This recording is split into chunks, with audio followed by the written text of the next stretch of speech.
बिथांमोननि सिगाङाव बुंदों जे बर' हारिखौ लानानै सोरनोबा फाननो बायनो हानायनि কোনো आंहा शक्ति गैया सोरबा शर्मा सोरबा दास देखाजों আপোনাৰ নাম আছিল আগতে পৰেশ বৰুৱা এতিয়া পৰেশ অসম কৰিলে মই বিশ্বজিৎ নাথ মোৰ নাম হলনি কৰা নাই বেছি মোক দুটা গুলি মাৰিব কি কৰিব তাতকে ওপৰত আপুনি মোক দুটা গুলি মাৰিব কিন্তু এনেকুৱা বহু হিন্দু মানুহ অসমীয়া খিলঞ্জীয়া মানুহ জাগি গৈছে আলফাৰ হিষ্ট্ৰী নহ'ব পাৰে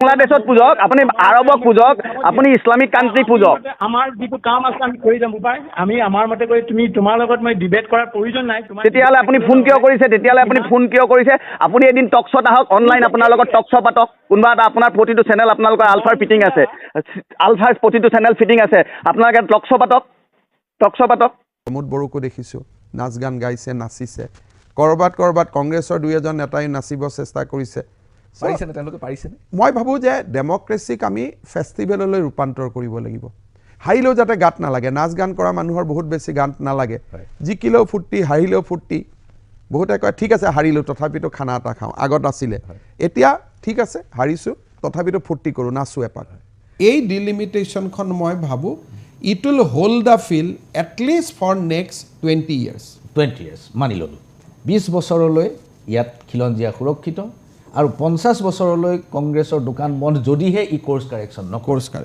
এই দুয়োটা কাম আপুনি কৰিলে নে ইলেকশ্যন কমিছনে কৰিলে প্ৰথম কথাটো হ'ল যে ইলেকশ্যন কমিছনে প্ৰথমবাৰ ডিলিমিটেশ্যন হোৱাৰ আগতে অসমলৈ আহিছিল যেটো কংগ্ৰেছৰ 2007 চনত যেতিয়া কংগ্ৰেছৰ দিনত ডিলিমিটেশ্যন হৈছিল ডিলিমিটেশ্যন কমিছনে অসমত অহা নাছিল আৰু অসমৰ মানুহৰ কথা শুনা নাছিল এইবাৰ ইলেকশ্যন কমিছনে ডিলিমিটেশ্যন কৰাৰ আগতে অসমত আহি দুদিন অসমৰ মানুহৰ মনৰ কথা শুনি গৈছিল সেইকাৰণে মই ভাবোঁ যে অসমীয়াৰ মনৰ প্ৰতিফলন ডিলিমিটেশ্যনৰ ড্ৰাফটখনৰ জৰিয়তে নিৰ্বাচনী আয়োগে কৰিছে আৰু যদি 2-3 কোটি অসমীয়াৰ ভিতৰত আপুনি মোক এজন বুলি ধৰে ময়ো তাত আছোঁ এইটো কথা একেবাৰে স্পষ্ট হৈ গ'ল যে চৰকাৰৰ লগত আলোচনা কৰি এই ইলেকশ্যন কমিছনে এই ড্ৰাফট চৰকাৰৰ লগত নহয় অসমৰ মানুহৰ লগত তেওঁলোক যেতিয়া ইয়াত আহিল চৰকাৰৰ লগত কথা পতা নাছিল আছুৰ লগত কথা পাতিছিল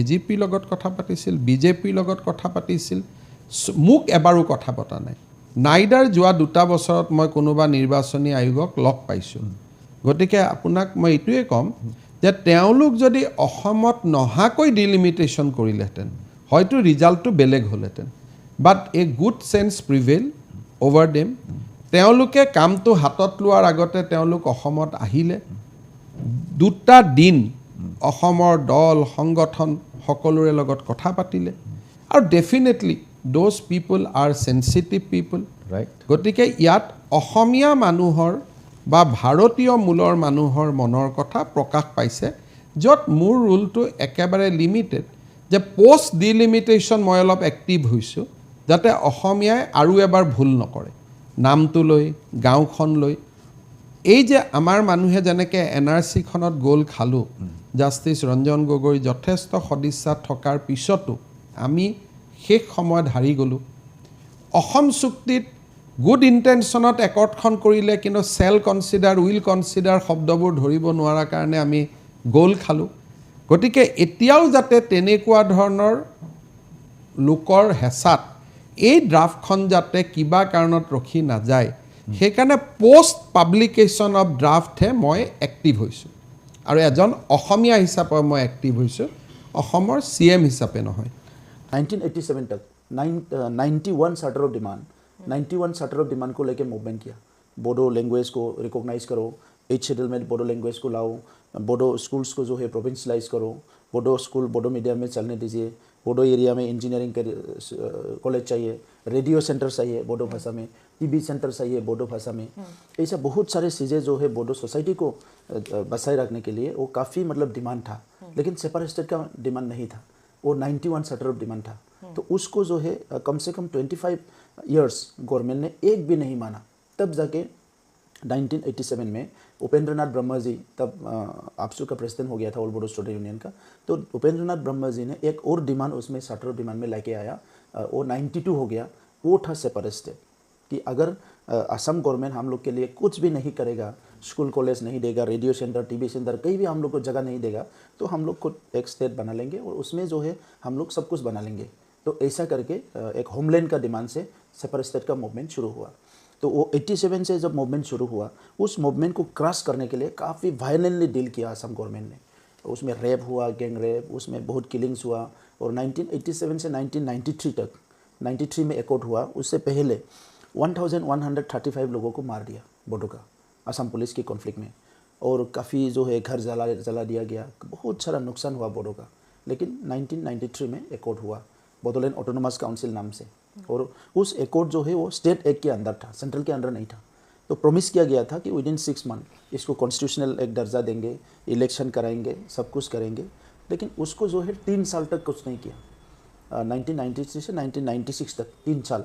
जब 96 तक कुछ नहीं किया, तब ऑल बोडो स्टूडेंट जो सिग्नेटरीज थे, तो वो उसको जो है रिजेक्ट किया कि ये एकॉर्ड को हम लोग नहीं मानेंगे। फिर 96 से मूवमेंट शुरू हुआ, और उस टाइम में एक आर्म्स ग्रुप भी जन्म हुआ, बोडो लिबरेशन टाइगर। उससे पहले आर्म्स ग्रुप था, लेकिन इतना मतलब वो नहीं था। तो फिर आर्म्स ग्रुप भी आ गया नया से, तो पैरेलली मूवमेंट हुआ। इधर ऑल बोडो स्टूडेंट यूनियन, बाकी बोडो सोशल ऑर्गेनाइजेशन को लेकर डेमोक्रेटिकली मूवमेंट किया। अंडरग्राउंड की मूवमेंट भी शुरू हो गया। तो अंडरग्राउंड से वायलेंटली कॉन्फ्लिक्ट शुरू हो गया, वायलेंस शुरू हो गया, तो उधर डेमोक्रेटिक मूवमेंट भी चला गया। बट 1999 में जब कारगिल वॉर हुआ, तो बोडो लिबरेशन टाइगर जो आर्म्स ग्रुप था, उसकी तरफ से सबसे बात करके गवर्नमेंट ऑफ इंडिया को सपोर्ट किया और यूनिलेटरल सीज़फायर डिक्लेयर किया कि इंडिया की क्राइसिस के टाइम में हम लोग डिस्टर्ब नहीं करेंगे। तो यूनिलेटरली, तब बीजेपी गवर्नमेंट था केंद्रीय में, Advani ji deputy prime minister थे, तो उस टाइम में वो अनाउंस किया। तब गवर्नमेंट ऑफ इंडिया ने इसको एक्सेप्ट किया। तो उसके बाद जो है ट्राइपार्टाइट टॉक शुरू हुआ, government of India, government of Assam और बोडो मूवमेंट ग्रुप। 1999 से शुरू हुआ और 2003 में जाके एकॉर्ड हुआ। और उस एकॉर्ड में थोड़ा सा कॉन्स्टिट्यूशनल वो वैलिडिटी आ गया इसमें, मतलब कॉन्स्टिट्यूशनली हुआ है, 6 शेड्यूल मिल गया। 6 शेड्यूल के अंदर वो इंडियन कॉन्स्टिट्यूशन का वो एकॉर्ड हुआ। और उसके बाद तुरंत 2004 से काउंसिल गवर्नमेंट वहाँ बन गया।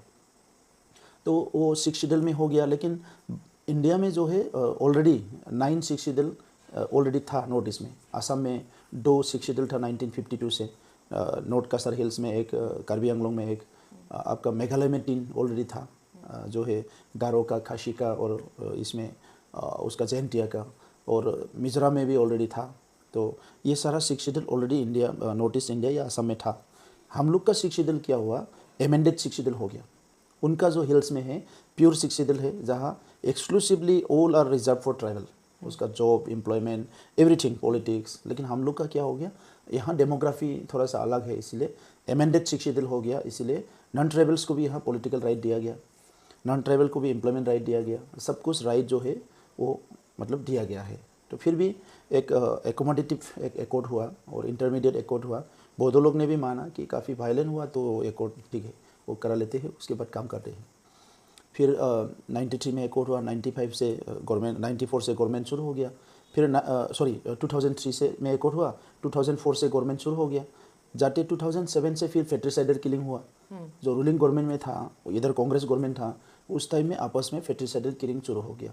और जाके 2007, 8, 9, 10 में ये 3 साल में 3-4 साल में 150 से ज़्यादा लोग मर गया फेट्रिसाइडर किलिंग में। तो बहुत वायलेंस हुआ। असम गवर्नमेंट से कुछ उसको प्रोटेक्ट करने के लिए, स्टॉप करने के लिए कुछ नहीं किया। और बाकी जो है 6 शेड्यूल में हुआ, लेकिन जो प्रॉब्लम सोल्यूशन करना था, एकॉर्ड इम्प्लीमेंट करना था, काफ़ी एकॉर्ड का क्लोजेस इम्प्लीमेंट नहीं हुआ।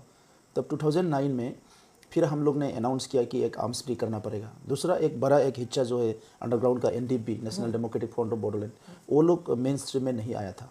इनका लीडर जो है 2009 में उसमें पकड़ा गया बांग्लादेश बॉर्डर में। और एक ग्रुप जो है 2005 में सीज़फायर किया, तो बड़ा ग्रुप वहाँ एक था, तो उसको भी मेन स्ट्रीम में लाना है। तो कुल मिल के मैं 2009 में एप्सू का प्रेसिडेंट हो गया। 2010 में मैंने फाइनल किया कि डेमोक्रेटिक मूवमेंट और एक बार करना पड़ेगा, लेकिन इस बार का मूवमेंट जो है तो रिजॉल्व द इश्यूज, जो सोल्यूशन करने के लिए मूवमेंट है, मतलब प्रॉब्लम को जिंदा रखने के लिए नहीं। तो हमने मूवमेंट भी किया, गवर्नमेंट से ट्राइपार्टाइट टॉक भी शुरू हो गया और कम्प्लीटली नॉन वायलेंट मूवमेंट शुरू कर दिया, जो गांधी जी की कायदा से। और अंडरग्राउंड को भी हमने एडवोकेट करना शुरू किया कि आप भी मेन स्ट्रीम में आना पड़ेगा, नहीं तो गवर्नमेंट ऑफ इंडिया के खिलाफ लड़के हम लोग को क्या मिलेगा, वो तो बहुत पावरफुल है, आपका तो कुछ 100, 200, 500, 1000 आपका वो कैडर से। तो तब जाके काफ़ी लंबा हम लोग का हुआ, अप्स एंड डाउन हुआ। कभी हम लोग का ट्राइपार्टाइट तक मिलता है, कभी नहीं मिलता है। फिर हमने हंगर स्ट्राइक किया 6 दिन, फिर हमने सत्याग्रह किया, काफ़ी मूवमेंट करते करते करते ये जो मोदी जी का गवर्नमेंट आ गया, उसमें लास्ट पार्ट में हम लोग का जो है थोड़ा सा स्पीड अप हो गया जो ट्राइपार्टाइट टॉक है। तो उसमें फिर इलेक्शन आ गया, चुनाव आ गया, चुनाव के बाद फिर हम लोग ने काफ़ी कोशिश किए हैं। तो इसमें जाके बाद में गवर्नमेंट ऑफ इंडिया जो है, IB जो है, सब लोग मिलके ये तैयार किया कि बॉडोलैंड में पीस लाना है। तो तब जाके 2020 की 27 जनवरी में पूरा का पूरा अंडरग्राउंड को हमने 2 साल से 3 साल से हमने उनको अप्रोच करना शुरू किया, लेकिन 10 साल से उनका जो है साइकोलॉजी जो है, उनका जो सोच है, उसमें मैं बहुत अंदर घुस गया था उनको समझने के लिए। तो उनको समझा, मैंने देखा कि बोडो सोसाइटी जो है अगर आर्म्स फ्री नहीं होगा, पीस नहीं होगा, तो डेवलपमेंट कभी नहीं होगा। तो हम लोग का जो गैप बहुत ज़्यादा हो गया, आसाम के बाकी हिस्सा बहुत डेवलप हो गया, बाकी लोग जो है उनका सोर्स बहुत मतलब डेवलप हो गया, हम लोग का सोर्स बहुत पीछे पड़ गया। तो वो सारा चीज़ों को लेके मैंने फाइनल किया कि एकॉर्ड को करना ही पड़ेगा, तब जाके माहौल चेंज होगा और हम लोग को जो है रियल जो वो जो चेंज ऑफ डेवलपमेंट जो रियलाइज होगा, तब सब लोग माना, इंटेलेक्चुअल को भी अप्रोच किया। और फॉर्चुनेटली मोदी जी का गवर्नमेंट जो है, अमित शाह होम मिनिस्टर हो गया, इधर आसाम से भी पूरा कुछ लीडर लोग पॉजिटिव थे, तो सब लोग संघ से भी पॉजिटिव थे, तो सब मिलके ये एकॉर्ड 2020 में हो गया। तो अभी यही एक लंबा हिस्ट्री है। वो उधर थोड़ा सा बोडो मूवमेंट हुआ है कि एक तो है अपना जो नेशनलिज्म है कि अपना जो समुदाय है, इसका आइडेंटिटी कल्चर को जिंदा रखना है, एक समुदाय के हिसाब से रहना है, उसको प्रोटेक्ट करना है। दूसरा जो है डिस्क्रिमिनेशन, डिनाइल, तो वो एक हुआ है। तो डिस्क्रिमिनेशन और डिनाइल जब हुआ है, तब जाके वो एक पूरा फुल फ्लेजेड एक मूवमेंट के रूप में वो आ गया था। तो ये हम कह सकते हैं कि you are probably one of the first CEMs, chief executive members of an autonomous council that has not come from arm struggle. या यस, ये ट्रू, ये सही है। मैंने बोडो सोसाइटी में 30 इयर्स का जो मूवमेंट देखा है, इसमें काफ़ी वायलेंस हुआ है, काफ़ी लोग मरा है।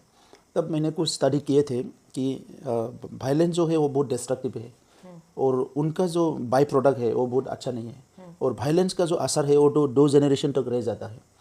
और आप वायलेंस का अगर कोई भी आपके असर पड़ गया है, तो आप कोई क्रिएटिव या इनोवेटिव कुछ सोच नहीं सकते हैं। तो इसीलिए हमने काफ़ी एडवोकेसी किया, काफ़ी मतलब अवेयरनेस किया, साइकिल रैली किया, पैदल यात्रा किया, काफ़ी सोसाइटी में अवेयरनेस किया, थाउजेंड्स ऑफ किलोमीटर हमने पैदल यात्रा किया लोगों को अवेयरनेस लाने के लिए। तो मूवमेंट ही मेरा 10 इयर्स का जो मूवमेंट था, उसमें लोगों को नॉन वायलेंस की तरफ खींचने का मूवमेंट था, और पूरा हम लोग को जनरेशन मिल गया जो कंप्लीट नॉन वायलेंस है। तो मेरा क्या है, मेरा आप जो बोल रहे हैं कि मेरा पॉलिटिकल एम नहीं था, पॉलिटिक्स मेरा दिमाग में था ही नहीं, बल्कि मैं पॉलिटिक्स का खिलाफ था, पॉलिटिक्स कभी नहीं करेंगे ऐसा एक मेरा सोच था। लेकिन ये एकॉर्ड होने के बाद एकॉर्ड को इम्प्लीमेंट करना है, और जो हमने एक आइडियोलॉजी डेवलप किया है, फिलोसफी एक डेवलप किया है, उसको मतलब लोगों तक पहुंचाना है, तब जाके मैंने पॉलिटिक्स में ज्वाइन किया। और बोडो सोसाइटी जो है, आप देखिए कि हम लोग का बहुत सारे एजुकेशन में डेवलप नहीं है, वेरी फ्यू पीपल आर वो लोग हायर एजुकेशन मिला है, ज़्यादा ड्रॉप आउट है। और अदर साइड जो ट्राइबल सोसाइटी है, तो ट्राइबल सोसाइटी बहुत ये होता है कि बहुत हार्ड वर्किंग तो है एक साइड में, लेकिन दिमाग का काम करने वाले नहीं है। तो उसके लिए क्या हुआ, maximum drop out youth sir, मतलब 70% यूथ जो है, 80% जो है वो अंडर ग्रेजुएट है। तो उन लोग का जो दिमाग है थोड़ा उस लेवल तक नहीं पहुंचता है, तो इसीलिए कोई भी उनको प्रोवोक कर सकते हैं। तो उसके लिए मैंने ये मूवमेंट खड़ा किया, इसलिए आपको बोला मैंने, मेरा मूवमेंट ही था प्रॉब्लम को सॉल्व करने के लिए। मूवमेंट वो नहीं था कि जिंदा रखने के लिए नहीं था, हाँ। मगर सॉल्व करने के लिए। और बोडोलैंड में इतने सारे ग्रुप्स बने, इतने सारे आर्म्ड स्ट्रगल हुए अलग अलग ग्रुप्स के अंडर, तो अब आप कितने ग्रुप्स को अपने अंडर ला चुके हैं और कितने अभी भी बाहर हैं? देखिए, अभी एक भी बाहर नहीं है, तो 3 वो लोग स्प्लिट हो गया था, तीनों को हमने एकॉर्ड में एक साथ मिला के लाया। और उसके बाद फिर बाई प्रोडक्ट जो मैंने बोला 30 साल का जो है, कोई किसी का अभी भी मतलब दिमाग में है, फिर आर्म्स लेना है, फिर लड़ाई करना है। फिर एक ग्रुप निकल गया था, उस ग्रुप को फिर लेके आया लास्ट 1 महीना पहले, 2 महीना पहले। फिर और एक ग्रुप निकल गया था छोटा सा, फिर इसको मतलब लास्ट 20-30 डेज़ के बिफोर उसको लेके आया है। अभी कोई बोडो में कोई ग्रुप नहीं है, आर्म्स ग्रुप आज के दिन में कोई ग्रुप नहीं, कोई ग्रुप नहीं है, पूरा ज़ीरो है। लेकिन आपको मैं बोलूँगा, सच बोलना तो हम लोग का एक ड्यूटी है, तो इलीगल वेपन लेकिन बोडो में है, कहीं ना कहीं किसी न किसी के पास तो है, उसको रिकवर करना है। और जो आर्म्स के साथ जो खिलवाड़ करता है, जो आर्म्स लेके मतलब चलता है, उनका मतलब डिफेंस को आप छोड़िए, आर्म्स आर्मी पुलिस को, लेकिन ये जो अंडरग्राउंड होता है उनका एक डर रह जाता है मेरे ख्याल से। तो इसीलिए वो लोग छुपा के आर्म्स रखता है कि आने वाले समय में अगर प्रॉब्लम होगा तो मेरे डिफेंसिव के लिए चाहिए। लेकिन वो जो है उनका दिमाग में ऑटोमेटिकली आ जाता है शायद कि मुझे डिफेंसिव चाहिए, क्योंकि वो गलत किया था, तो पास्ट लाइफ में गलत किया था, तो वो डर में रहता है, तो इसलिए वो आर्म्स छुपा के रखता है। तो उसका दिमाग को जो है कम्प्लीटली मेन स्ट्रीम करना है, उनको मतलब रिकाउंसिल करना है, मेन स्ट्रीम करना है, उनका दर जो है इसको आपको ये हील करना है, तभी जाके वो भी हमारा जैसा आपका जैसा होगा। नहीं तो वो क्या है, आप देखिए ना, पुलिस इधर से सोचेगा तो उधर से सोचेगा, है ना, तो वो लोग को ही उल्टा सोच लेते हैं, तो उनका दिमाग जो है वो उल्टा हो जाता है। तो उसको आप सही करना है, क्योंकि पुलिस इसलिए नहीं पकड़ पाता है कि पुलिस जो सोचता है उसके उल्टा सोचता है वो, इसलिए अंडरग्राउंड को पुलिस नहीं पकड़ पाता है। करेक्ट। तो उसको जो है आपको हील करना है, काउंसिल करना है, और उसको मेन स्ट्रीम में, मतलब मेन स्ट्रीम में ये नहीं कि आप बंदूक को रख दिया, आप उसको सरेंडर करवा दिया और मेन स्ट्रीम हो गया, वो तो फिजिकल मेन स्ट्रीम हो गया। जो मेंटल जो मेन स्ट्रीम करना है वो कभी भी कहीं भी नहीं हुआ है, वो कश्मीर में हो, नक्सलाइट एरिया में हो, हम लोग का नॉर्थ ईस्ट में हो। अगर हम लोग को एक पीसफुल सोसाइटी चाहिए, जितना भी आर्म्स पकड़ा था वो नागालैंड में हो, कहीं भी हो, इन लोग को जो है दूसरा जो स्कूल है वो स्कूल ऑफ थॉट में लाना है। वो स्कूल ऑफ थॉट अलग था, तो आप उसको पकड़ के आप सरेंडर करवा दिया, तो आप तुमको पैसा दे के भेज दिया, वो मेन स्ट्रीम हो गया। नो, वो कल तो गलत करेगा ही करेगा। तो इसलिए उसको मेन स्ट्रीम करने का एक काम है, हम लोग को ये काम करना है। आपका पहले था बोडोलैंड टेरिटोरियल काउंसिल, अब है बोडोलैंड टेरिटोरियल रीजन।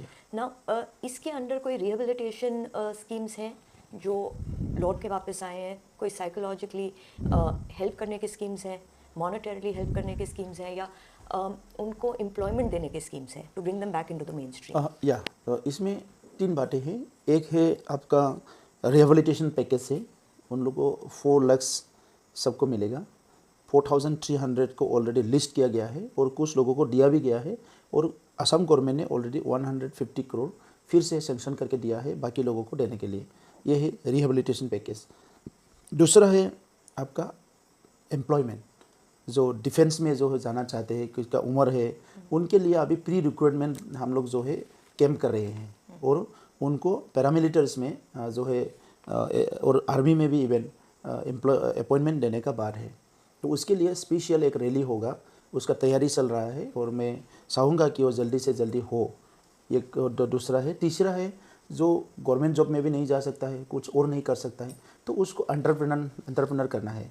तो इनके लिए कोई स्किल ट्रेनिंग करना है, उनके लिए कोई बिजनेस सेटअप करना है, उनके लिए फार्मिंग और जो भी करने का लायक है उसको कराने के लिए भी एक अवेयरनेस प्रोग्राम चल रहा है।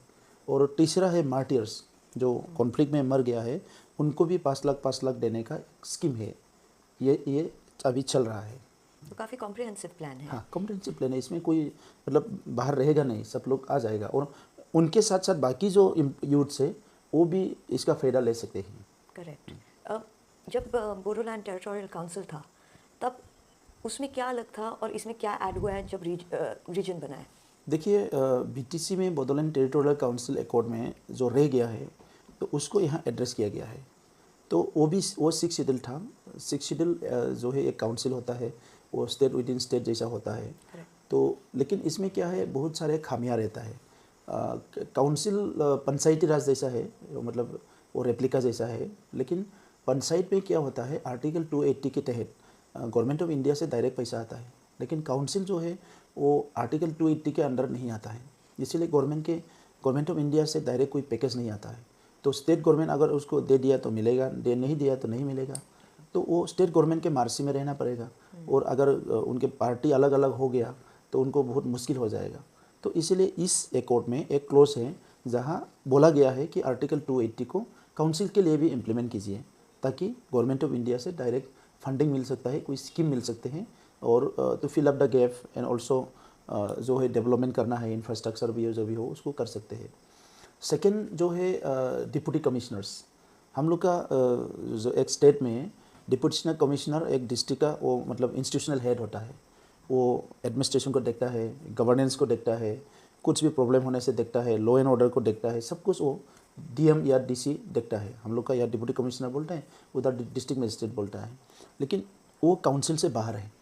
अभी हम लोग का पहले 7 डिस्ट्रिक्ट था, अभी 5 डिस्ट्रिक्ट हो गया, फिर 6-7 डिस्ट्रिक्ट होगा बॉर्डरलैंड टेरिटोरियल रीजन में। तो उसमें जो है डीसी का कोई पहले रोल नहीं था 6 शेड्यूल जब बीटीसी बना था, लेकिन अभी जो है डीसी हम लोग का पार्ट होगा डेवलपमेंटल एक्टिविटी में। तो deputy commissioner will be part of the development activity में, और इनका जो एससीआर है वो पार्शियली हम लोग लिखेंगे। हाँ, काउंसिल के पास होम पावर नहीं है, फिनेंशियल पावर नहीं है, लेकिन डीसी को अगर हम लोग ले सकते हैं तो डीसी जो है स्टेट गवर्नमेंट के लिए लॉ एंड ऑर्डर का काम करेगा, बाकी काम जो है काउंसिल के लिए करेगा। तो अभी इसीलिए क्योंकि आप देखिए डीसी के लोअर लेवल में कोई भी ऑफिस में इनको कौन मॉनिटर करेगा, कौन सुपरवाइज करेगा, इसीलिए लास्ट 17 ईयर्स में ह्यूज करप्शन हुआ है इधर। 3000 करोड़ का लाइबिलिटीज है काउंसिल में।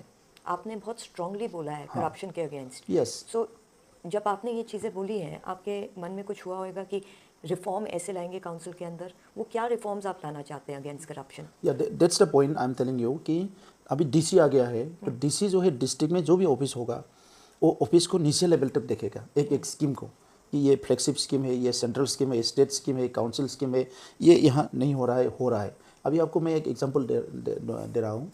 इंडिया में जो है एस्पिरेशनल डिस्ट्रिक्ट जो है वो 112 है, 112 एस्पिरेशन मतलब बैकवर्ड डिस्ट्रिक्ट्स।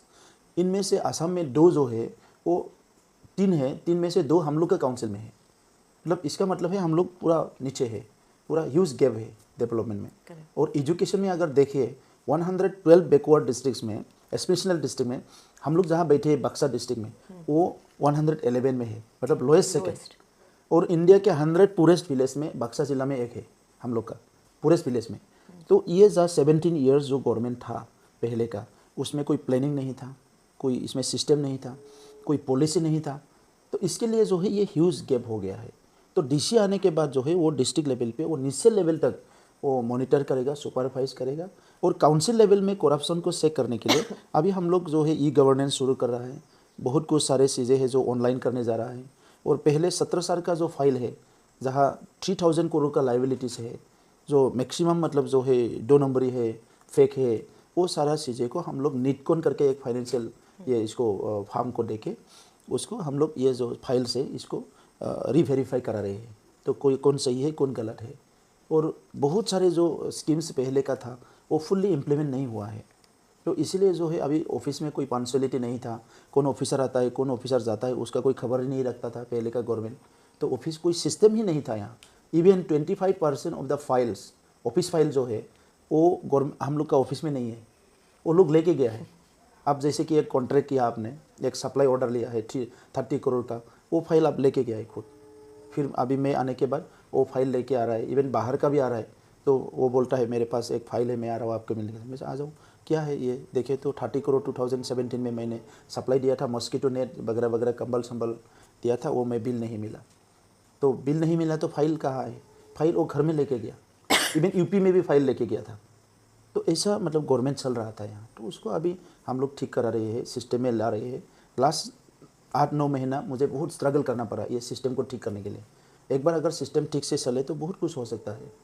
मगर आपका विजन ऑब्वियसली पूरा होएगा, क्योंकि ये आपने बिल्कुल मेथोडिकली ये प्लान बनाया है। मगर रिलीजन के ऊपर अब हम आते हैं, बोडो सोसाइटी रिलीजन के ऊपर डिवाइड हो सकती है क्या? और अगर हो सकती है तो विजन में डिफरेंस आ सकता है कि नहीं? देखिए, बोडो सोसाइटी रिलीजन में ऑलरेडी डिवाइडेड है, लेकिन सोशली कल्चरली हम लोग यूनाइटेड है, linguistically socially and culturally United है। तो बोडो का कुछ लोग क्रिश्चियन में कन्वर्ट हो गया है, किसी का फर्स्ट जनरेशन है, किसी का सेकंड जनरेशन है क्रिश्चियन में। क्या परसेंटेज होएगा? Very less percentage, not much, it's like 5-6-7% होगा। तो एक है। दूसरा जो है हम लोग का अलग अलग जो रिलीजन कोई भी आता है तो इसमें बोरो लोग चला जाता है। तो इसका 2-3 कारण है। एक तो है हम लोग का जो रिलीजियस इंस्टीट्यूशन है वो अभी भी इतना ऑर्गेनाइज नहीं है, और साइंटिफिकली इसको किया नहीं गया, क्योंकि ट्राइबल्स है तो वो फोक कल्चर में चलता था, सब फोक में चलता था, तो उसको इंस्टीट्यूशनल किया नहीं गया। तो कोई किसी और का जो ऑर्गेनाइज रिलीजन है उसमें अट्रैक्ट हो जाता है, वो लूर कर सकता है, वो आके बोलता है कि मेरे रिलीजन में चला जाओ, मेरा इतना डिसिप्लिन है, ये है वो है, तो वो ऑटोमेटिकली चला जाता है। और जो गरीब लोग होता है उनको तो आप कुछ भी करके वो करा सकते हैं। तो इसीलिए कन्वर्जन बहुत सारा हुआ था, लेकिन अभी थोड़ा रुक गया है। और हम लोग का जो प्रिमिटिव है, सबसे पुराना जो रिलीजन है वो बाटो है। तो वो बाथो रिलीजन के जो पहले का जो स्टेटस था वो इतना अच्छा नहीं था। अभी धीरे धीरे रिफॉर्म हो गया, जो एनिमल सेक्रीफाइस था इसको बंद किया गया, वो बहुत सारे रिफॉर्म्स हुआ है, तो लोग थोड़ा सा रुकने लगा। लेकिन रिलीजन में जो भी हो, सोशली कल्चरल लैंग्वेजिकली हम लोग एक है, फिलोसॉफी भी एक है। तो लेकिन हम लोग को बहुत नुकसान किया है वो जो रिलीजियस कन्वर्सन ने। तो उसमें क्या होता है, आप देखिए कोई भी आप सोचेंगे कि बोडो सोसाइटी को ऐसा करना है तो वो उसको अलग टीचिंग मिल गया तो वो उसमें अब आएगा नहीं। तो इसीलिए जो है अभी बहुत ड्रग्स आने लगा है हम लोग का वहाँ। पहले HIV भी बहुत बढ़ गया था 2-3 टाउन में, छोटा छोटा टाउन में। और HIV because of injectable drug use बढ़ा था? नहीं, वो भी है और कई कई वजह हो सकता है। और शिलोंग से डायरेक्ट लिंक है, दिमापुर से डायरेक्ट लिंक है हमारा कुछ कुछ एरिया, तो ऐसा कुछ है मतलब। तो इसीलिए जो है काफ़ी मतलब वो था प्रॉब्लम। अभी धीरे धीरे थोड़ा कम हो गया है, फिर भी ड्रग्स बहुत बढ़ गया है अभी बच्चों में, सिर्फ बोडो में नहीं है और समुदाय में भी है, लेकिन ड्रग्स बहुत बढ़ गया है। और काफ़ी लंबा मतलब आर्म्स मूवमेंट होने के वजह से कहीं भी मतलब आर्म्स मूवमेंट जब होता है तो इंस्टेबिलिटी आता है, उसमें कोई रूल चलता ही नहीं है, सोसाइटी का रूल, कस्टमरी रूल, मतलब वो सब में उसको इफेक्ट करता है। क्योंकि अंडरग्राउंड अगर एक गांव में बैठ गया वो बोलेगा एक चलाने लगेगा, और उसको अगर ये मान लीजिए आप शोर है, मैं अंडरग्राउंड का आदमी हूँ, आपने मुझे 2 हेल्प किया है, लेकिन सोसाइटी का आपने बहुत इफेक्ट किया है। अगर वो आके बोलेगा कि नहीं ये तो मैं आपको अच्छा बोल दिया तो अच्छा हो गया, सोसाइटी का जो भी नुकसान हो, तो ऐसा थोड़ा सा साइड इफेक्ट है। तो उसकी वजह से जो है बहुत सारे इफेक्ट होता है। तो मेरा यही कंसर्न था कि ये सारा चीज़ों को ख़त्म करके ही सोसाइटी धीरे धीरे धीरे धीरे एक पॉजिटिव डेवलपमेंट में चला आएगा। असम गवर्नमेंट ने पिछले 6 महीने में काफ़ी ड्रग सीजर्स किए हैं, बड़े 4 महीने में, पिछले 4 महीने में। तो ये डायरेक्ट इम्पैक्ट बोडो यूथ पे हुआ है क्या इसका? ये सभी में होगा, क्योंकि ड्रग सप्लायर जो है वो कोई और है, ड्रग्स जो सप्लाई करता है कोई और है, खाता कोई और है। तो इसमें जो है अभी आसाम में आप देखने को बाहर तो नहीं मिलेगा, लेकिन अंडर जो है वो इनका इम्पैक्ट बहुत बढ़ गया था। तो इसीलिए ये नया गवर्नमेंट आने के बाद तो वो इतना मतलब स्ट्रॉन्ग एक्शन लिया, तो उसका असर तो पड़ रहा है, नोटिसेबल असर यस। और भी है अनऑर्गेनाइज मतलब वे में कर रहे हैं, तो उसको जो है और करना है। और दूसरा जो है अभी आसाम बोले, नॉर्थ ईस्ट बोले, मैं ऐसा मानता हूँ कि जहाँ जहाँ आर्म्स मूवमेंट हुआ है, जहाँ जहाँ ऐसा प्रॉब्लम्स है, इसमें बच्चों जो है इनका कोर्स में जो है, करिकुलम में जो है, सिलेबस में जो है एक उसका सब्जेक्ट उसमें डालना है। करेक्ट। हाँ, तभी जाके एक जनरेशन को आप रोक नहीं पाएंगे। लेकिन नहीं तो आप जो है prevention is better than cure. तो आप हो जाता है तब आप दौड़ भागने लगता है, नहीं होने के लिए आप कुछ नहीं करता है। और जहाँ जहाँ ऐसा आर्म्स मूवमेंट हुआ है वहाँ कंपलसरी जो बच्चों है उनको स्पिरिचुअल में, मेडिटेशन में, योगा में, इसमें तो डालना ही डालना है, तभी आप उसको प्रोटेक्ट कर पाएंगे। नहीं तो इनका गरीबी है, सोशल प्रॉब्लम्स है, फैमिली में प्रॉब्लम्स है, वो तो भाग जाएगा। हम लोग का क्या हुआ था, मैं जब छोटा था, स्कूल में था, तब क्या है ट्राइबल फैमिलीज़ में बहुत सारे डिस्टर्बेंस होते हैं, जैसे कि डोमेस्टिक वायलेंस। और माता पिता दोनों दारू पीता है तो बच्चे लोग को बहुत तकलीफ होता है। और अगर वो गर्ल्स हो गया तो वो जैसे तैसे झील लेगा, वो बॉय हो गया तो वो भाग जाएगा घर से। तो भाग के कहाँ जाएगा, यहाँ काम करने के लिए कोई इंडस्ट्री नहीं है, और बाहर जाने के लिए उनको नॉलेज नहीं है, एजुकेशन नहीं है।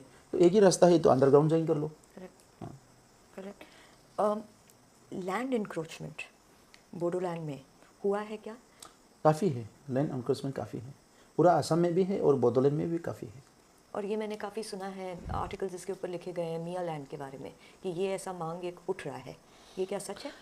देखिए, ये जो रेडिकलाइजेशन है और रेडिकलिज्म है, इसका ये एक साइड है उसका। देखिए, असम में जो है कोई भी कुछ भी बोल देता है, उनका रूट कहाँ है, उनका द ट्रंक कहाँ है उसको पता नहीं है, लेकिन कोई भी कुछ भी बोल देता है। और मियालैंड भी ऐसे ही है, कोई मतलब ये ऐसे ही इशू को लेके आया और उसको लेके चल रहा है। और यहाँ कुछ समुदाय ऐसा है, इनका कोई एजेंडा नहीं है, उनका कोई अंडरस्टैंडिंग भी नहीं है हमारे संविधान क्या है, इंडिया का फिलोसॉफी क्या है, इंडिया बोले तो आप क्या समझते हैं, भारत बोले तो, उनको इससे कोई लेना देना नहीं है। हाँ, तो वो खिलवाड़ करता है। हाँ, आप संविधान को नहीं मानते हैं, लॉ को नहीं मानते हैं, आप देखने में तो बोल लेगा आप मैं मानता हूँ, लेकिन वो सही में नहीं मानता है। तो ऐसा कुछ लोग इधर है जिसकी वजह से इंस्टेबिलिटी कभी कभी होता है, कॉन्फ्लिक्ट कभी कभी होता है। तो ऐसे भी मियालैंड भी वही है। एक ये सोचा होगा कि अभी असम में मुसलमान 34% हो गया, तो कोई और अगर 2% 3% वाला स्टेट मांग सकता है कार्बी बोडो, तो हम लोग क्यों नहीं मांग सकता है? लेकिन उनका हिस्ट्री क्या है? बोडो का हिस्ट्री आप मैंने बोल दिया आपको 4000 BC, और वो बोडो ने नहीं लिखा है वो हिस्ट्री, कोई ब्रिटिश ने लिखा है, कोई बंगाली ने लिखा है, कोई असमीज ने लिखा है। बोडो का तो हिस्ट्री था ही नहीं। तो लेकिन आपका हिस्ट्री तो नहीं है यहाँ, हिस्ट्री में आपका कोई जगह नहीं है उसमें। तो अभी आप बोलेगा तो कैसे होगा? करेक्ट है ना? जो देश में जो है कोई भी कंट्री हो, फर्स्ट प्रायोरिटी जो है उसको फर्स्ट प्रेफरेंस जो है इंडिजिनस लोगों को मिलना चाहिए। फिर भी भारत में जो है सबको प्रेफरेंस दिया गया, सबको जो है राइट दिया गया, सबको अधिकार दिया गया, लेकिन हमारे इधर इसको ही नाजायज़ फ़ायदा उठाते हैं कोई लोग। करेक्ट। हाँ, मगर ये अब नाजायज़ फ़ायदा तो उठा ही रहे हैं, मांग भी कर दी है इनने, तो आपका क्या आइडिया है, सेफ गार्ड कैसे करेंगे? नहीं, इसमें ऐसा कुछ नहीं है। मैं अभी जो है हमारे यहाँ जो माइनॉरिटीज़ लीडर है इनसे भी मैंने बात करना शुरू किया है। तो मैं अभी भी बोलूँगा, बाद में भी बोलूँगा कि जो है इनका दिमाग है, इनका सोच है, वो इंडियन होना है, भारतीय होना है। हाँ, भारतीय होने का ये मतलब नहीं है कि अब हिंदू बनो, ये बनो, ये बनो, लेकिन भारतीय होना है। और भारतीय संस्कृति अगर वहाँ से शुरू होता है तो आप उसको तो रिकॉग्नाइज़ करना पड़ेगा ना। आप कोई भी हो उसको रिकॉग्नाइज़ करना पड़ेगा। भारतीय संस्कृति अगर संस्कृताइज संस्कृति है उसको तो आपको ऑनर करना पड़ेगा ना, रेस्पेक्ट करना पड़ेगा। बाद में बात जो आप करेगा, आपका ह्यूमन राइट चाहिए, कल्चरल राइट चाहिए, रिलीजियस राइट चाहिए, आपको मिल जाएगा। तो उसको जो है मेरे ख्याल से ये इतना इंडिया के लिए सोचने का बात नहीं है। लेकिन हम लोग को कुछ अप्रोच रखना पड़ेगा कि आप इतना तक कीजिए लेकिन इतना तक मत कीजिए। आपके लिए इतना स्पेस दिया गया है, ये आप कीजिए, लेकिन इतना भी मत कीजिए कि आप पूरा इकोसिस्टम डिस्टर्ब हो। उसको मतलब कोई डंडा से नहीं, धमकी से नहीं, प्यार से और उस लाइन से ही करना पड़ेगा जो हमारा संविधान बोलता है, हमारा प्रियम्बल बोलता है। तो उसी लाइन से भी करना पड़ेगा और उन लोग को एजुकेट करना है। अभी भी इंडिया की 75 ईयर्स ऑफ इंडिपेंडेंस में जो ऐसा बात कर रहा है उनको हम लोग को मानना पड़ेगा वी फेल समवेयर कि उनको एजुकेट नहीं कर पा रहे हैं। आपको मैं एक बात बोलूँ कि हमारा इंडिया का फेलर कहाँ हो रहा है? लिटरेसी रेट तो हम लोग का 70+ हो गया है, लेकिन इंडिया के भारत के कितने नागरिक हैं जो फंडामेंटल ड्यूटी को, फंडामेंटल राइट को समझते हैं और इंडिया के संविधान के बेसिक्स को समझते हैं और सिटीजन होने के नाते इनका ड्यूटीज़ जो है उसको कौन समझता है? अनटिल एंड अनलेस आप देखिए, आप ज़्यादा पढ़ा लिखा नहीं, फिर भी आप एज ए इंडियन आपका फंडामेंटल ड्यूटी को तो समझना पड़ेगा, है ना? तो उसमें हम लोग थोड़ा सा फेल हो रहा है। इसलिए ऐसे भी एक पॉपुलेशन है अभी भी, तो वो पॉपुलेशन को हम लोग को वहाँ तक करना है कि जोनो गनो गाना बुरा बात नहीं है, वंदे मातरम बोलना बुरा बात नहीं है, वो किसी के खिलाफ नहीं है ना? तो वो सारी चीज़ें में हम कहीं ना कहीं फेल हुआ है, तो उसको ही कोई नाजायज़ फ़ायदा उठा रहा है। मैं एक बात आपको बोलना चाहता हूँ, जब मोदी जी प्राइम मिनिस्टर बनने के बाद 3 महीने के बाद ही वो असम के यहाँ आए थे गवर्नर के पास, और गवर्नर के वहाँ वो रहे थे, सब लोग को बुलाया था, हम लोग को भी बुलाया था। मैं स्टूडेंट यूनियन का प्रेसिडेंट था, तब मोदी जी सबका ज्ञापन लिए थे, मेमोरेंडम्स, तो हम लोग भी बना के लेके गए थे। बाद में मैंने मेमोरेंडम नहीं दिया था, तो मोदी जी ने एक अच्छा बात किया था कि सबको मिला था। मैंने उस टाइम ही मैंने प्राइम मिनिस्टर को बोला था कि आप पहले प्राइम मिनिस्टर है जो दिल्ली से आगे यहाँ बैठ गया है और सबको मिला है। पहले हम लोग के लिए प्राइम मिनिस्टर तो रियलाइज़ होता था, मतलब हम लोग रियलाइज़ करते थे ऐसा भी प्राइम मिनिस्टर है। तो उस टाइम मैंने बोला था कि बहुत सारे जो प्रॉब्लम्स हैं वो पैसा से सोल्यूशन नहीं होता है, पैसा के बिना भी सॉल्व होता है। तो वो सारी चीज़ें हम लोग के लीडर लोगों को अभी करना है कि लोगों को प्यार देना है, लोगों से जुड़ना है और उनका दिल को समझना है, हार्ट को समझना है। नहीं तो साउथ नॉर्थ इंडिया तो ऐसे ही होता रहेगा और कौन जाने कब क्या होगा। तो इसके लिए जो है अभी इंडिया हम लोग जैसे 16 और डिजिटाइज़ करना है, सुपर पावर बनना है, सब करना है, 5 ट्रिलियन कंट्री बनना है, ये सब एकदम ज़रूरत है, पूरा का पूरा ज़रूरत है। जो हमारा प्राइम मिनिस्टर बोल रहा है 100% ट्रू, ओनली इसमें कर रहा है। लेकिन मैं ऐड करना चाहता हूँ, तो प्राइम मिनिस्टर जी को जो है और कोई भी लीडर हो, सिर्फ अभी मोदी जी का टाइम में नहीं बोल रहा हूँ, एक सिटीजन होने के नाते ये मेरा फीलिंग है from north east also, Assam also, Bodoland also, कि हम लोग को जो है अभी जैसे कि मोदी जी ने आसाम में या बोडोलैंड में 3 सर्वर आ चुके हैं, बोडोलैंड में, सिर्फ बोडोलैंड में ही इलेक्शन मीटिंग में भी आया, इलेक्शन के बिना और मीटिंग में भी आया है। तो अभी हम लोग को थोड़ा सा अलग फीलिंग हो रहा है। ऐसा कभी पहले हुआ है? नहीं हुआ है, तो अलग सोच हो रहा है। होम मिनिस्टर काफ़ी टाइम से आ चुका है, तो ये चीज़ को ही करना है। अभी असम के चीफ मिनिस्टर बार बार आता है डिस्ट्रिक्ट में, तो वो जुड़ गया है लोगों से। तो वो चीज़ करने से जो है अब जो पैसा से नहीं कर सकता है वो भी हो जाता है। तो इंफ्रास्ट्रक्चर तो आपको करना ही करना है। लेकिन इंडिया बोले तो हम लोग को जो दिमाग में आता है सबको हार्ट में आना चाहिए, वी आर इंडियन। बाकी आपको सड़क चाहिए, बिजली चाहिए, पानी चाहिए, एजुकेशन चाहिए, सिक्योरिटी चाहिए, सब चाहिए, वो तो आपको मिलना ही मिलना है। वो कहीं मतलब 75 ईयर्स में भी बहुत सारे लोगों के दिल में ये है कि अभी तक हम लोग को कोई रिकॉग्नाइज नहीं करता है, देश के सिस्टम में हम लोग का कोई पार्ट नहीं है, हम लोग उसके हिस्सा नहीं है, ऐसा बहुत लोग सोचते हैं। तो उसको जो है तुरंत जो है एक पैरेलल सिस्टम बना के उसको जोड़ना है। करेक्ट। स्लोगन तो हो गया है सबके साथ सबके विकास सबके विश्वास, तो उसको ही वास्तव में लेके जाना है। और दूसरा जो है मैंने वो सारा मीटिंग में बोल रहा हूँ, मोदी जी का जो है स्वच्छ भारत, तो आई डोंट नो कि उस टाइम में मोदी जी ने क्या सोच के बोला होगा कि इंडिया की सड़क खराब है, ऑफिस खराब है, गंदा है, सब चीज़ें गंदा है, तो उसको साफ करना है, एक अच्छा इंडिया बनाना है। और गांधी जी से वो जुड़ा था उनके फिलोसफी से। लेकिन अभी जो मैं सोच रहा हूँ वो एक फिलोसफिकल काम शुरू किया था, बात शुरू किया था। वो जो है स्वच्छ भारत जो है वो सिर्फ फिजिकल स्वच्छ नहीं है देखने में, वो दिमाग को भी स्वच्छ करना है, दिल को भी। तो इसीलिए मोदी जी का बात जो है वो मैं 100% ये सहमत हूँ कि फिजिकल जो है साफ सुथरा होना तो होना ही है, लेकिन मेंटली भी होना है हम लोग को। Correct, correct. एंड आगे आप क्या सोचते हो वे फॉरवर्ड बोडो अकॉर्ड के लिए in terms of central government, state government से कुछ ऐसे एक्सपेक्टेशंस बाकी हैं आपके? अभी मेरा तो पूरा देश के ऊपर, पूरा सिस्टम के ऊपर एक विश्वास है, लेकिन कभी कभी क्या होता है कोई लीडर जो होता है वो इग्नोर करता है, उसका भी वजह होता है कि एक साइड जो है दूसरा साइड को आप इग्नोर नहीं कर सकते हैं।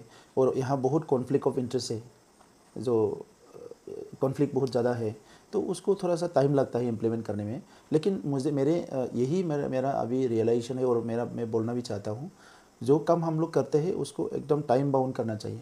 प्रॉब्लम तो रहेगा ही रहेगा, लेकिन आपको अगर ये देश के थ्रेट नहीं है, देश की हानिकारक नहीं है, तो जो काम हमें हाथ में लेते हैं उसको फिनिश कर देना चाहिए। ऐसे ही मैं बोडो एकॉर्ड को भी बोलना चाहूँगा कि बोडो एकॉर्ड में जो क्लोजेस है वो किसी के खिलाफ नहीं है, और सिर्फ वो पीस बिल्डिंग के लिए, इसमें मतलब शांति लाने के लिए, डेवलपमेंट लाने के लिए एकॉर्ड किया गया है। तो इसका all clauses should be implemented in due time.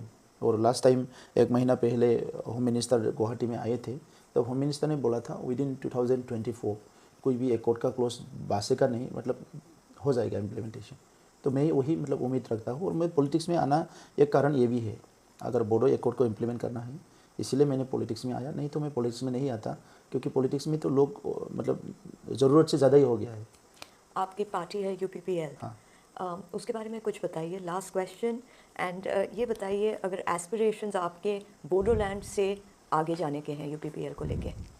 नहीं, मेरा ऐसा कुछ एस्पिरेशन नहीं है बाहर ले जाने के लिए, क्योंकि जहाँ प्रॉब्लम है उधर ही करना चाहिए।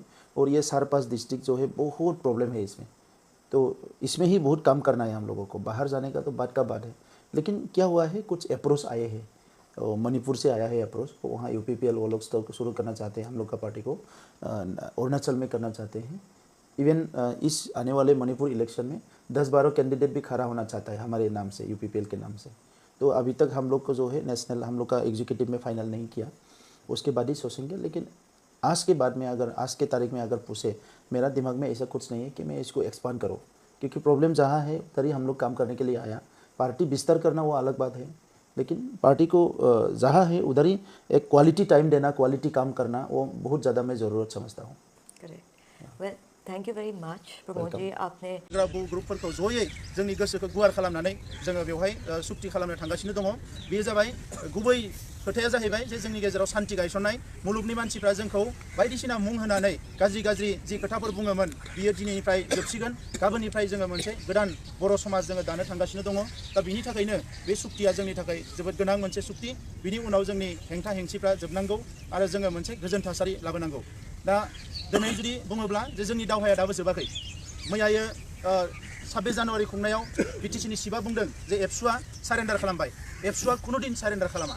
आरो दिनै बे राजघाटआव गसंनानै आं बुंदों आलादा रायजोखौ जेब्लासिम मोना जोङो खुनु दिन जनानै थानाय नङा। नाथाय नैबे सुक्तिया बर'नि बिदा फंबायफोरखौ न'आव लांफिननो थाखाय, बड'नि बिदा फंबाय जाय बिमाया मोदै हुगारनानै दङमोन, जाय बिब'आ जायनि बिसिया दिनै नेनानै दङमोन, बिसोरखौ न'आव लाबोनायनि थाखाय नैबे सुक्ति। दा नंखायनो बे हाग्रामा महिलारि बिथाङा बुंनाय खोथाखौ आं कन्डेम खालामो। आरो दिनै आं नोंथांमोननि सिगाङाव एबसुनि दिनै आफादगिरि, गाबोन आं आफादगिरि थागोन ना थाया मिथिया, नाथाय आलादा रायजोआ जेब्लासिम मोना जोंनि सोमावसारनाया थांबाय थागोन। दिनै गोबां गोनो गोथो जादों जे जोंनि सिमाया बारायगोन ना बाराया। बे सुक्तियाव सिमा बारायनायनि खोथाया रोखा रोखा लिरनाय दङ गामि हाबनायनि खोथाया रोखा रोखा लिरनाय दङ गामि दाननायनि खोथायाबो रोखा लिरनाय दङ दा दिनै सोरबा बिदा फंबायफोरखौ सोरबा थुनज्लायनानै बुंनो हानाय जे दिनै उमुगा हाबनाय नङा उमुगा हाबनाय नङा जोङो सोरबा बुंदों जे भरालि दैसिमबाबो सोनांगौमोन भरालि दैसिम सोनाया बारा गिदिर खोथा नङामोन नाथाय गहपुरखौ गारनानै थांनो नागिराखै जेरावनोखि 500 सुबुङा इनाय अनागारै दानस' जादों दा बेनिखायनो जोङो दिनै हरनि 2टासिम जुजिदों फुंनि 4टानिफ्राय दासिम जुजिगासिनो दङ आरो आंनि मबाइलाव दाबो अफिसारफोरजों जों दान्थे बिदान्थे खालामगासिनो दङ दा नंखायनो जोंनि दावहाया कुनु दिन जोबनाय नङा दुखुनांथावा बेसो जाहैबाय जोंनिनो राजखान्थि नेताफ्रा बे सुक्तिया दा जाथों जोंनि गेजेराव एनडिबिनि गेजेराव गावस्रा गावस्रि खालामना दोननाय बायदिसिना थासारिफोरखौ दाबो नैबे समसिमबो जुजिगासिनो दङ आरो दुखुनांथावा बे सोरबाया दिनै आफादगिरि हिसाबै आंखौ प्रमद बर'खौ गाज्रि मोनो गोबां खोथा बुंदों फैसा जानानै सरकारजों बायजाबाय फानजाबाय गाबोन समफोर फेसबुकाव ओंखारगोन आं नोंथांमोननि सिगाङाव बुंदों जे बर' हारिखौ लानानै सोरनोबा फाननो बायनो हानायनि कुनु आंहा सक्ति गैया बर' हारिनि थाखाय जिउ होनो हायो नाथाय बर' हारिखौ फोथाय खेबस' जों खालामनो मालाबाबो हाया दा नंखायनो मानगोनां रायजोफोर दिनैनि समा रंजानायनि सम आरो दिनै माहारिनि बिफा महात्मा गान्धीनि बे फबनाय जायगायाव जों फैदों आरो बेवहाय जोङो समायखिरा लाफिनगोन जे दिनै जि सुक्ति खालामनानै गाबोन समफोरनिफ्राय गोजोन थासारिखौ लाबोनानै जे इयुनाव जुजिलांनायनि थाखाय जों बयबो जानजि खाफ्रागोन जोंनि आल्टिमेट डेस्टिनेसनखौ जोङो इमोसनजों जोंनि आल्टिमेट डेस्टिनेसनखौ जोङो रमान्सजों जों लाङा जोङो गियान बुद्धि साननाय हनायजों जों आल्टिमेट डेस्टिनेसनसिम जोङो थांगोन दा नंखायनो खुनु गोनो गोथो जानो गोनां गैया बे सुक्तिनि गेजेरजों जोङो सेन्ट्रेल इउनिभारसिटि मोननो थांगासिनो दङ स्पर्ट्स इउनिभारसिटि मोननो थांगासिनो दङ जोङो मेडिकेल कलेज मोननो थांगासिनो दङ नेरिम्स मोननो थांगासिनो दङ जोङो north east regional institute of medical college आरो गोबां जिनिस दङ दिनै बिथांमोना बुंना लादो जों बेखौ सोबाय आर'नाइ ट्रेन कुनु गोसोखाङाखैमोन जों गोसोखांब्रबनानै दिनै आसामनिफ्राय साउथ इन्डियासिम आर'नाइ ट्रेन खारगासिनो दङ गतिके सा साज्रां सानब्रबनानै बुंनाय खोथा नङा बे गोरबोनिफ्राय फैनांगोन ओंखायनो जोङो दारि कमानिफ्राय लानानै जुजिगासिनो दङ कार्बि आंलंआ दिनै 15 बोसोर इमप्लिमेन्ट जायाखै मैया हरावबो दासिमबो जोङो नांलायबावदों जे कार्बि आंलंआ नेक्स्ट पार्लियामेन्टआव फैगोन ना फैया आङो मैया बुंदों आसामनि सासे मन्थ्रिखौ जों दिनै जि सुक्तिखौ खालामगोन बे सुक्तिया जुदि आखरे पालन जायाबा आं नोंनि न' लांगोनायाव थांना सुइसाइड खालामहैगोन होननानै उनाव बिथांमोना दिनै गासैबो खोथाखौ स्पष्ट हरदों इमोसनेल जानाङा मैया CMजोंबो रायलायदों 4टा बाजायाव बिथांमोना बुंदों दा सुक्ति जागोन मोनाबिलियाव लोगो मोनलायगोन रायलायगोन गतिके जोंनि दावहाया सानसेनि थाखायबो जोबनाय नङा नाथाय बयबो मिथिखानानै लादों जे बिनि उनाव थांनानै जे जोंहा गोबां खामानि दङ रायजोफोर दिनै जिखिनि सरकार जोंहा सोलिगासिनो दं बिथांमोना बयबो मिथिगौ बोरै जादों बोरै जायाखै ओंखायनो बिनि उनाव जोंहा इमोसनजों नङा जों खौसेयै आवगायलांनांगोन आं बेखिनिखौनो बुंबाय जय बर' हारिनि जय बर' हारिनि जय बर' हारिनि जय गोबिन्द सार होनदो रायलायगासिनो दङ जाथे फैनाय बर'नि रांखान्थियारि मदद बिथांमोन रायजो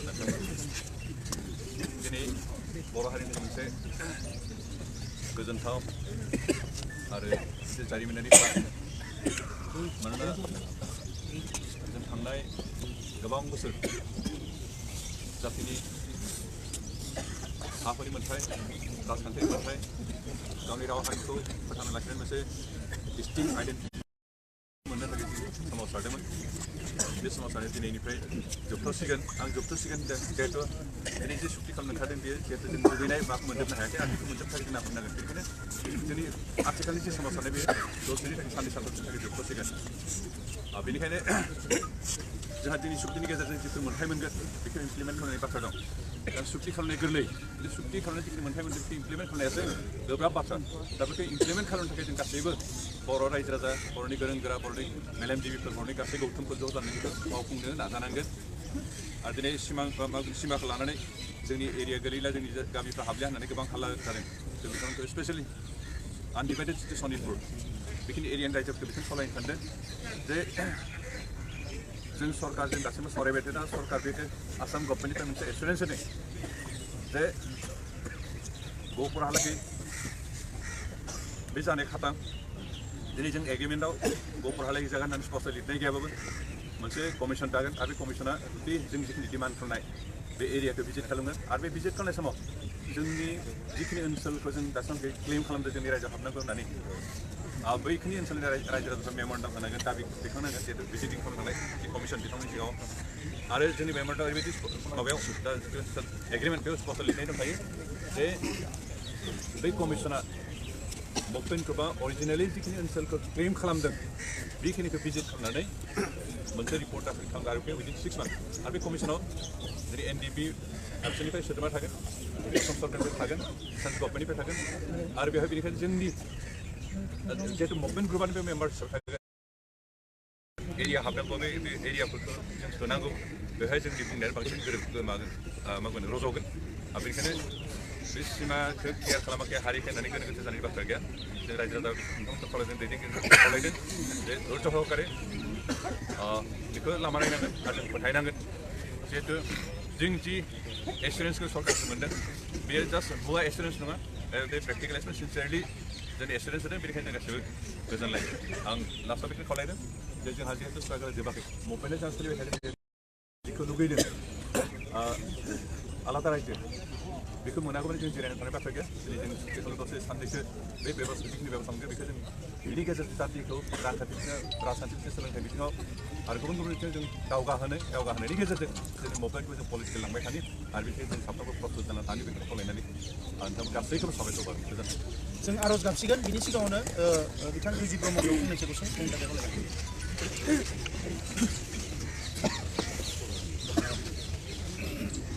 गोदान बर' गोरोबथा खालामनायनि मुङाव जायफोरनाखि दिनैहाय गोदान दिल्लीनि हादोरनि केपिटेल बेवहाय जमा जाफैदों दिनै राजघाटआव जों आर'ज गाबनो थाखाय ज' जाफैदों बिथांमोन गासैनोबो गोथार फुंबिलिनि गाहाम हामलायनाय जासिहरबाय आरो बेवहाय एलडिपि प्रग्रेसिभ दुलाराय बर' फरायसा आफाद बिजिएस सिपिएम इउपिपिएलनि दैदेनगिरिफ्रा बाहाय ज' जानानै दंफैयो बिथांमोननोबो आंनि गाहाम हामलायनाय जासिहरबाय जाय एकर्डखौ खालामनो थांगासिनो बिनि सोमोन्दै फंनैसो बाथ्रा नोंथांमोना अलरेडि खोनाबाय दा आङो गेजेराव मोनसेल' बाथ्रा बुंनो सानो आरो एकर्डआवनो गासैबो जोबनानै थाङा एकर्डसिम मोनसे कमिटमेन्ट थायो एन्ड आफ्टार एकर्ड मोनसे कमिटमेन्ट थायो दा आफ्टार एकर्डनि जि कमिटमेन्ट बे बयनिफ्रायबो देरसिन कमिटमेन्ट बे कमिटमेन्टखौ लाखिनो हायाबा जोङो खुनु एकर्ड खालामनानै जेबो मोनफुंनोबो हानाय नङा एबा आन्दलन खालामबाय थानानैबो जों जेबो मोनफुंबाय थानाय नङा मोनसे हारिया आन्दलननि नामाव आन्दलन खालामबाय थानानैबो जौगानोबो हाया आरो रैखाथिबो मोननो हाया दा बे खारनाव दिनैहाय मोनसे टाइम सिचुवेसनखौ नायनानै गोरोबथा खालामनो ओंखारदों आरो बे आफ्टार एकर्डनि जि कमिटमेन्ट बे कमिटमेन्टआ जुदि जोंना गोख्रों जायोबा सिमायाबो जानानै थांगोन गासैबो जानानै थांगोन आरो जोंनि मोननांगौ अधिकारखौबो जोङो मोनबाय थागोन आरो उननि सोमावसारनायफोरखौ जोङो राजनैतिक भाबैनो मोनसे सोमावसारनायनि हाबाफारिखौ लानानै थांगोन दा गाबोन एकर्ड जानाय लोगो दिनै एकर्ड जानाय लोगो लोगो आन्दलना जोब्बाय बेबायदि बुंनो नाजानाय जादों नंगौ मोनसे रोखोमनि आन्दलना जोब्बाय नाथाय एकर्ड इमप्लिमेन्टेसनाबो मोनसे मुभमेन्ट आरो बेखौ मुभमेन्ट बादि लांनांगोन स्पिरिटआ जायफ्रा एकर्ड खालामगोन गाबोन इलेक्सन देरहागोन पावाराव फैगोन बिसोरनावबो जुदि बेखौ इमप्लिमेन्ट खालामनायखौ मोनसे मुभमेन्ट स्पिरिटजों लांनो हायाबा पावार पलिटिक्सल' खालामलांबाय थायोबा एकर्ड इमप्लिमेन्ट मोनसे निउ फेज अफ मुभमेन्ट बेखायनो बेखौ ब्रड बेसआव बयबो नाजावलायलायनाय दिनै जों रंजा खुसियैनो आरो रायजो नांगौ जे जों जि गोरोबथाखौ खालामदों जोङो गोबां बाथ्रा गोबां बिथिंखौ फैबाय आरो जों बेखौ जाफुंहोनो हेल' আপুনি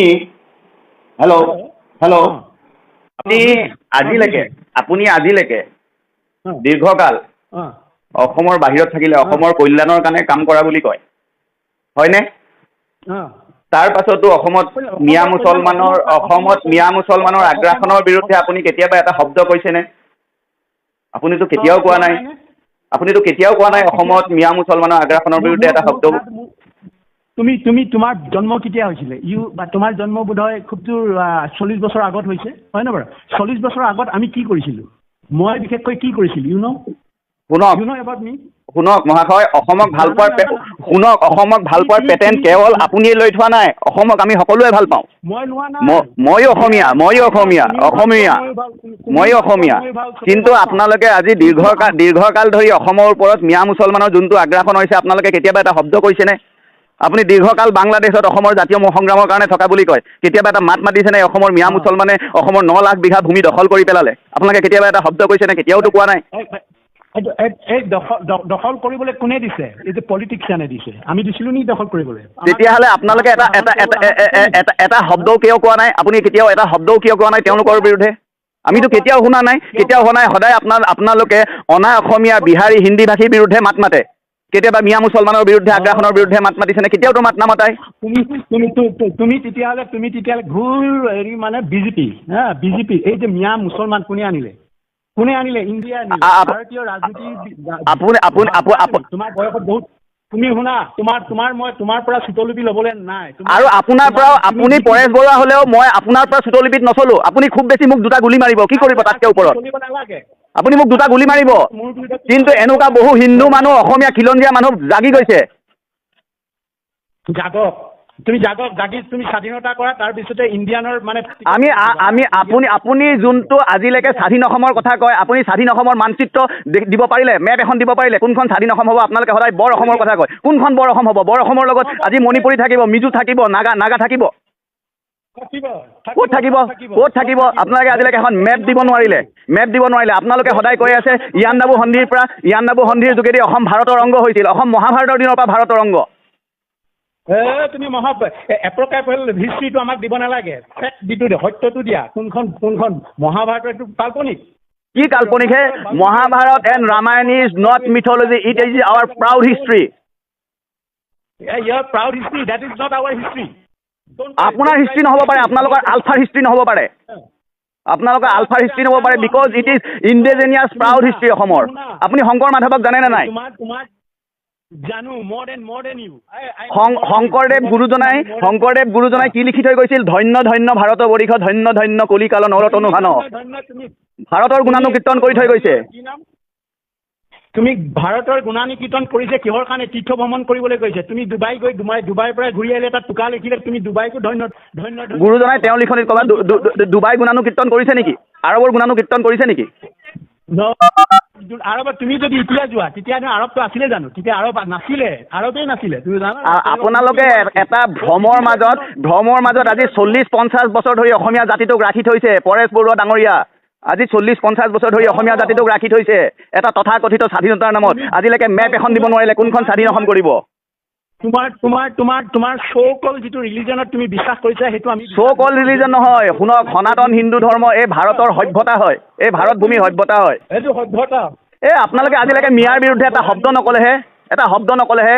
কেৱল ভাৰত ৰাষ্ট্ৰক আমি পুজো, ইদং নমঃ ৰাষ্ট্ৰই চাহা বুলি কওঁ। তুমি পুজি থাকা, তুমি ভাৰত বন্দী। আপুনি বাংলাদেশত পূজক, আপুনি আৰবক পূজক, আপুনি ইছলামিক কাণ্ট্ৰি পূজক। আমাৰ যিটো কাম আছে আমি কৰি যাম উপায়। আমি আমাৰ মতে কৰি তোমাৰ লগত মই ডিবেট কৰাৰ প্ৰয়োজন নাই। তেতিয়াহ'লে আপুনি ফোন কিয় কৰিছে? আপুনি এদিন টক শ্ব'ত আহক, অনলাইন আপোনাৰ লগত টক শ্ব'ত পাতক। কোনোবা এটা আপোনাৰ প্ৰতিটো চেনেল, আপোনালোকৰ আলফাৰ প্ৰতিটো চেনেল ফিটিং আছে। আপোনালোকে টক শ্ব'ত পাতক। আমি বহুত পাতিছো না। আপুনি এটা টক শ্ব'ত মোক মাতক, অনলাইন আপুনি ফোন কৰক। আপোনাৰ লগত মই অপেন ডিবেট কৰিম। ঠিক আছে, কৰিবা। তোমাৰ লগত ডিবেট কৰাটো মোৰ সময় নাই নহয়। তোমাকতো বাঘা, তুমিতো মানে অসমৰ সংবাদ মাধ্যমৰ তুমি বাঘাত হেৰি নহয়তো, জাৰ্ণালিষ্ট নহয়তো। আপোনালোকৰ বাবে প্ৰণয় বৰদলৈ, নিতুমণি শইকীয়া ডাঙৰ জাৰ্ণেলিষ্ট, আলফাৰ বাবে ডাঙৰ জাৰ্ণেলিষ্ট। আমি ডাঙৰ জাৰ্ণেলিষ্ট নহয়। আপোনালোকৰ ডিক্টেশ্যন অনুসৰি যোন চলে তেওঁলোক ডাঙৰ জাৰ্ণেলিষ্ট। আপোনালোকৰ ডিক্টেশ্যন অনুসৰি যোনে চলে তেওঁলোক ডাঙৰ জাৰ্ণেলিষ্ট। আপোনালোকৰ ডিক্টেশ্যন মই নামানো। আমি চিনি পাওঁ কোন জাৰ্ণালিষ্ট নহয়। ৰিলিজন বিশ্বাস কৰা তুমি। You believe in religion. কিয় মই ৰিলিজনত বিশ্বাস নকৰিম? মই জাৰৰ সন্তান নহয়তো। মই এতিয়া আপোনাৰ নাম আছিলে আগতে পৰেশ বৰুৱা, এতিয়া পৰেশ অসম কৰিলে। মই বিশ্বজিৎ নাথ, মোৰ নাম সলনি কৰা নাই। মই জাৰৰ সন্তান নহয়। মই জাৰৰ সন্তান নহয়। তুমি গোষ্ঠীবাদত আছা, আমি গোষ্ঠীবাদত নাই। আপুনি কি বাদত আছে? আপুনি মানৱতাবাদত আছে। কেতিয়াবা বাংলাদেশৰ মিয়া মুছলমানৰ বিৰুদ্ধে কৈছে অসমত যে আগ্ৰাসন কৰিলে, 6 লাখ বিঘা মাটি দখল কৰিলে, কেতিয়াবা কৈছে? এতিয়াতো এটা শব্দ কোৱা নাই। 6 লাখ তোমাৰ এইটো মই কোৱা ফিগাৰ নহয়, এইটো হৰিশংকৰ ব্ৰহ্ম কমিটিয়ে ৰিপৰ্ট দিছে গভৰ্ণমেণ্ট অফ আছামক। হৰিশংকৰ ব্ৰহ্ম মাটি দখল কৰা কোনো কংগ্ৰেছ আছিলে, বিজেপি আছে। বিজেপিয়ে কিমান দখলীমুক্ত কৰিলে? কিমান কৰিলে? সেই প্ৰশ্নটো আপুনি মোক কিয় সুধিছে? আপোনাক মই সুধিছোঁ যে আপুনি মোৰ ওপৰত যে প্ৰশ্ন সুধিছে, আপুনি আজিলৈকে এটা শব্দ মাত নামাতিলে কিয়? বাংলাদেশত আজি আপোনালোকৰ এই জাতীয় সংগ্ৰামৰ কাৰণে হাজাৰ হাজাৰ অসমীয়া ল'ৰা ছোৱালী মৰি গ'ল, কিন্তু আজিতো আপোনাৰ সন্তান ছেফ জোনত আছে। আপোনাৰ সন্তানটো আজি ছেফ এণ্ড কমফৰ্টেবল জোনত আছে।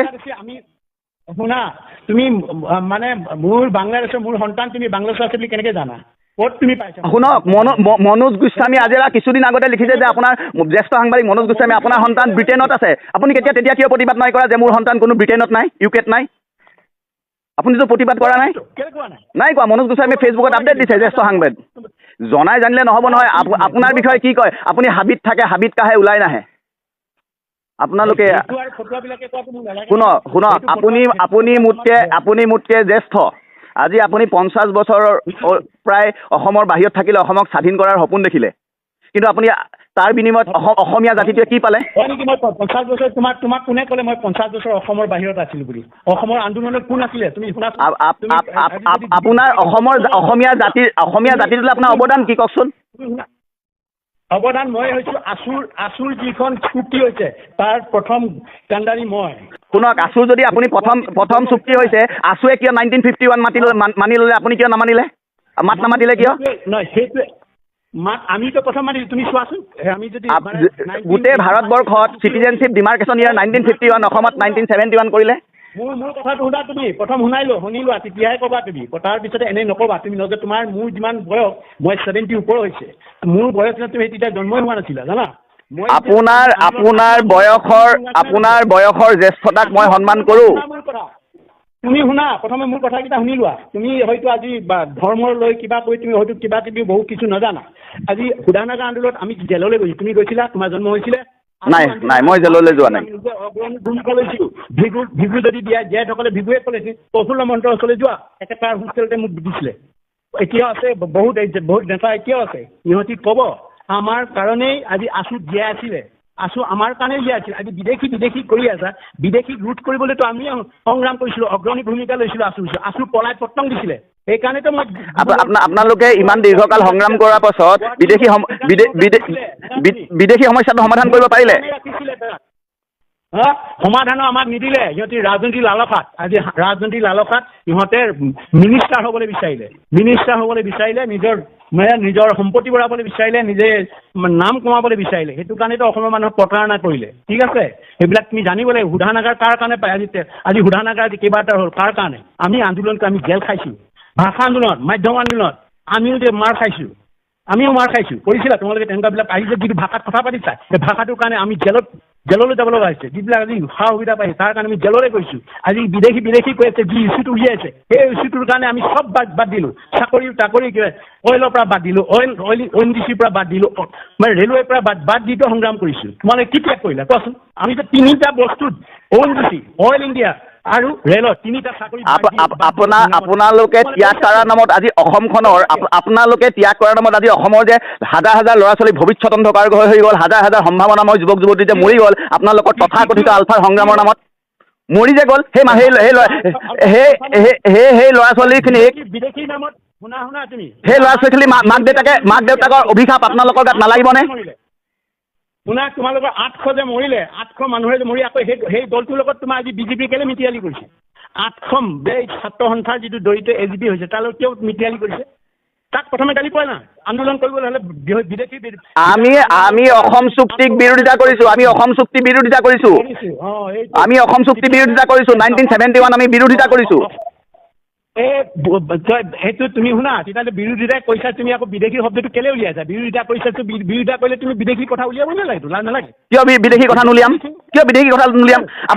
আপুনি ইমান বছৰ সংগ্ৰাম কৰিলে আপুনি এটা লজিকেল ডিবেট কৰিব নেকি? কেলে আপুনি ইমান বছৰ সংগ্ৰাম কৰিলে, অসমৰ সংবাদ মাধ্যমৰ লগত ডিল কৰিছে, আপুনি এটা লজিকেল ডিবেট কৰিব নোৱাৰিলে?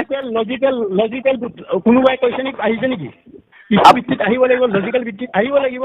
মাতিছে নেকি? আমাক মাতিব লাগিব, তেতিয়া আমি দিম। কিমানবিলাকে আলোচনাৰ আগতে কিমান বাগা বহি চবেইতো আহি সুধিছিলে এই ধৰণৰ। এটাই কথা কয়, আমাক উলংগ হৈ নচুৱাবলৈ বিচাৰে, নহয় জানো? উলংগ হৈ আমি নাচিম। তুমি কোৱা মতে আমি উলংগ হৈ নাচিম, এইটোৱে কৈছা তুমি। মই হস্পিটেলত আছো। মই হস্পিটেলত আছো। মই অলপ দেৰি কথা পাতিম। লিচেন তুমি, লাষ্ট কথাটো কৈছো, লিচেন তুমি। বিদেশী কৈ আছে, মিয়া বঙালীবিলাক আহি যে হিন্দু বঙালী আহি গোটেই কৰিমগঞ্জ ল'লে, ল'লে, সেইবিলাকৰ বান্ধ কেলে? সেইবিলাকৰ ওপৰত নকৰা কেলে? হিন্দু সনাতন বুলি কয়, তুমি সেইটো কৰিবলৈ বিচাৰিছা। ইয়াতে বিদেশী বুলি ক'লে আজি মাটি দখল কৰা, বঙালীটো দখল, লামলিং শেষ কৰিলে, তিনিচুকীয়া শেষ কৰিলে, আৰু শিলচৰ হওক বা কৰিমগঞ্জ হওক, সিহঁতৰতো এতিয়া মই হস্পিটেলত আছো। এতিয়া কথা পাতিব নোৱাৰিম। এটা ধৰ্ম হৈ আমাক বাংলাদেশৰ বিৰুদ্ধে কথাবিলাক নকবা, বা মিয়াৰ বিৰুদ্ধে কথাবিলাক নকবা। মই হস্পিটেলত আছো। আপুনি 1 ঘণ্টা পাছত কৰিব। আপুনি 1 ঘণ্টা পাছত কৰিব, অনুগ্ৰহ কৰি। আপুনি 1 ঘণ্টা পাছত কৰিব। মই হস্পিটেলত আহিছো। Don't say that way. Without logic, you should not talk with me. Understand?